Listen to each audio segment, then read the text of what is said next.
Xaqan Film Kinostudiyası təqdim edir.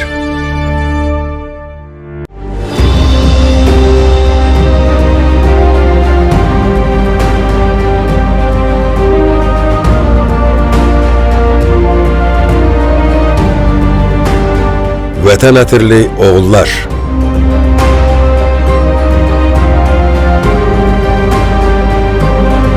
Azərbaycan tarixinə qızıl hərflərlə yazılan 44 günlük vətən müharibəsində igid oğullarımız Müzəffər Ali Başkomandan İlham Əliyevin rəhbərliyi altında zəfər səlnaməsi yazdılar.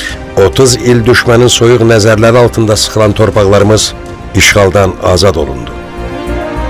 İkinci Qarabağ müharibəsi haqqında danışarkən ilk növbədə əziz şəhidlərimizin xatirəsini yad etməliyik. Allah bütün şəhidlərimizə rəhmət eləsin. Amin.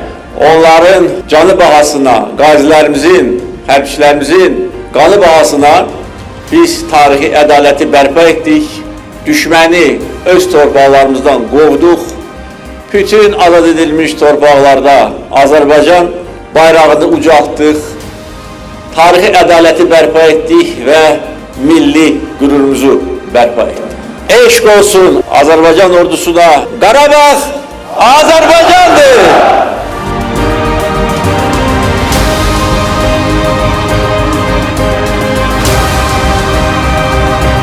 Şərəf tarixini yaradanlar arasında Kəlbəcər rayonundan olan igid oğullarımız da vardı. Şəhid Mirzə Xəlifəoğlu Hüseynov.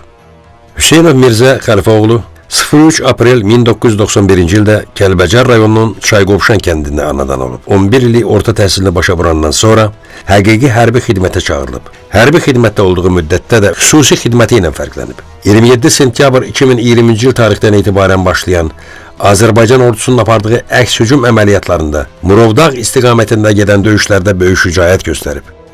Mirzə uşaqlıqdan qorxmaz bir uşaq olub, əskərlikdə sərhəd qoşununa düşdü. Orada komandirlərin nə qədər qramotasız ad vermişdi, qoçaqlığına görə, həm də güllə atmağına görə. Çox sərbəst güllə atırdı. Sonra mənə dedi ki, mən Vayniyə getmək istəyirəm. Getdi, 4-cü il idi qulluq eləyirdi. Çox təsviki uşaq olub, qoçaq uşaq olub. Atasına, anasına çox mehriban, ailəsinə də çox mehriban. İki uşağı var, qız uşağı var. Uşaqlar üçün çox mehriban idi. Onlar üçün nələr xəyallar qururdu, yarımçıq qaldı. Təsin yenə də fəxr eləyirəm ki, mən Mirzənin anasıyam. 27-də Vətən müharibəsi başladı. 31-i günü 2 dənə yaralı çıxardıb, tabor komandir miniyə düşüb, gedib onu alıb çiyninə bir 50 metr gətirib. Gətirəndə şəhid olub. Çox gözəl ailə başçısı olubdur. Orduya gedəndə 2020-ci il 25-də zəng vurdu ki, məni aparırlar, salamat qalın, Allahın amanında olun. 26 axşam zəng vurdu, dedi ki, sonuncu dəfə uşaqlara verin, səsini eşitmək istəyirəm uşaqların. Sonra gördüm, balaca ata çağırır, götürdüm telefonu ki, sönübdür. Sonra səhərə yaxın döyüş başladı. Narahat qaldıq bir neçə gün, sonra xəbəri gəldi ki, bizə neçə yaralılar xilas edilmişdi, sonra şəhid olmuşdu. Mən ona özünü qoru, qabağa getmə deyəndə insanlıqda qadındır, qorur. O mənə deyirdi ki, o qabağa gedənlər də ana dünyaya gətiribdir, onların da ailələri, uşaqları var. Mənim qardaşlarım qabağa gedəndən sonra mən arxada qala bilmərəm. Çox arzularımız var idi Mirzə ilə. Yəni, mən olmayandan sonra həmin arzularını ondan dəfn eləmişəm 31 günü. Mən gəzmə yaparırdı, məni öpürdü, çoxlu. Atam deyirdi ki, sən mənim anamsan. Maşilləri, hey, Azərbaycan əskərləri. Bala itkisi çox ağırdı. Ən əziyyətli də bizdə o, mənim balam qalıb, 3 ay Miroyda qaldı. O, lap əziyyətli oldu bizim üçün.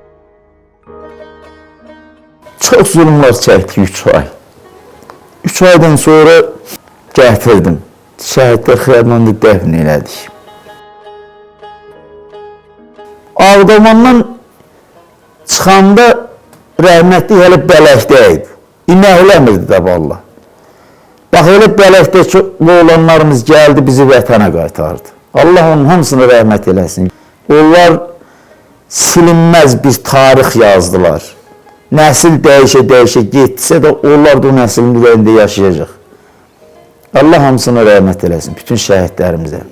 Hüseynov Mirzə Xəlifoğlu Murovdağ istiqamətində gedən döyüşlərdə böyük şücaət göstərərək qəhrəmancasına şəhid olub. Ailəli idi. 31 dekabr 2020-ci ildə Göygöl rayon Şəhidlər Xiyabanında dəfn edilib. Yoldaşı Leyla, Xoşgül və Nuray adlı 2 qızı yadigar qaldı.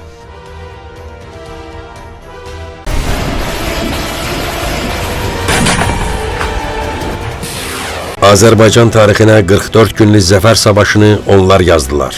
Bu torpaqları vətən eləyən oğullar. Onlar özləri yaratdıkları tarixin vətən ətirli oğullarına çevrildilər. Qələbə, zəfər tarixini yazanlar da, yaşadanlar da onlar oldu. Vətən müharibəsinin hər günü bizi addım-addım qələbəyə çatdırdı. Bu torpaqlar qəhrəmanlarımızın sayəsində əsl sahibinə, bizlərə qayıtdı. Torpağı, vətəni yaşadanları yaşatmaqsa bizlərin borcudur. Qarabağ Azərbaycandır. Həyat belədir ki, bunun əvvəli də var, sonu da var. Heç kim əbədi həyatda qalmır. Amma şəhid olmaq bu xalq qarşısında, tarix qarşısında və gələcək nəsillər qarşısında böyük xidmətdir.